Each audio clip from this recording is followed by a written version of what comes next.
एक सत्संगी ने महाराज जी से प्रश्न किया कि महाराज जी, कहा जाता है कि शरण सद्गुरु की दया से मिलती है, पर क्या कोई ऐसा व्यवहारिक तरीका नहीं जिससे द्वारा इसका अभ्यास किया जा सके।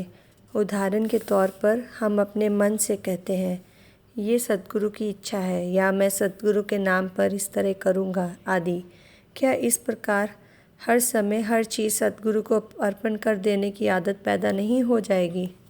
महाराज जी ने जवाब दिया, आपने परमार्थी पत्र में पढ़ा होगा कि बाबा जी महाराज हजूर महाराज जी को लिखते हैं, तुम दफ्तर का जो भी काज करते हो वे भी सद्गुरु का काम है, वे भी सद्गुरु की सेवा है। चाहे तुम सरकार के नौकर हो, पर ये समझो कि ये भी सद्गुरु का काम है। जो भी करो ये सोचते हुए करो कि मैं ये सद्गुरु की खातिर और सद्गुरु की खुशी के लिए कर रहा हूँ। किसी ने फिर एक और प्रश्न किया कि महाराज जी, जिन लोगों की कल्पना बहुत उड़ाने भरती है उनकी अवस्था इससे अलग है।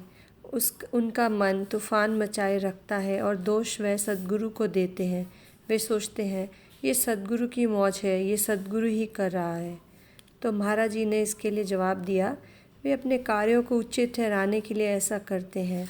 मन बहुत चालाक है, वे अपने ऊपर दोष नहीं लेता और खुद को ठीक साबित करने की कोशिश करता है, पर बाबा जी की बात इससे बहुत भिन्न है। एक प्रश्नकर्ता ने फिर से प्रश्न पूछा कि जब पूरा सद्गुरु मिला और संतों के मार्ग का पूरा भेद मिल गया हो तो फिर और कुछ बाकी नहीं रहता है, उसी वक्त काज हो गया है, फिर दोबारा के लिए कोई रास्ता बाकी नहीं रहा, क्योंकि और कोई करनी रही नहीं। इसका क्या भाव है जी। महाराज जी ने उत्तर दिया, जब उपजाऊ धरती में बड़ के पेड़ का बीज बोया जाता है तो आप कह सकते हैं कि बड़ पहले ही उग गया है।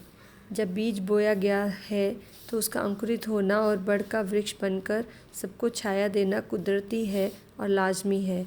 जो बाबा जी ने फरमाया है कि जब पूरा सद्गुरु नाम का भेद दे देता है तो समझो कि तुम सचखंड पहुंच गए, तुम सचखंड पहुंचने के अधिकारी बन गए हो और वहां ज़रूर पहुंचोगे। सिर्फ दुनिया का लेन देन पूरा करना है। धीरे धीरे तरक्की करते हुए तुम्हारा कुल मालिक से मिलाप होना होगा। बाबा जी के कहने का भाव है कि जब जीवात्मा को पूरे गुरु से नामदान मिल जाता है उसका परमात्मा से ज़रूर मिलाप होता है, सिर्फ समय की बात है। जब एक बार मंजिल को जाने वाली सड़क मिल जाती है तो सारी खोज ख़त्म हो जाती है, कुछ भी करना बाकी नहीं रहता। का मतलब है कि और खोज करने की ज़रूरत नहीं रहती। सद्गुरु सच्चे मार्ग और सच्चे सिद्धांत की तलाश करने की ज़रूरत नहीं रहती और ना ही कोई प्रश्न बाकी रहते हैं। सफ़र तय करने के सिवाय और कुछ भी करना बाकी नहीं रहता। क्या भजन सिमरन करने की भी नहीं? महाराज जी ने कहा, भजन सिमरन तो करना ही है। हम हर तरह से छोटे रास्ते चुनने की कोशिश करते रहते हैं, पर भजन सिमरन के सिवाय कोई चारा नहीं है।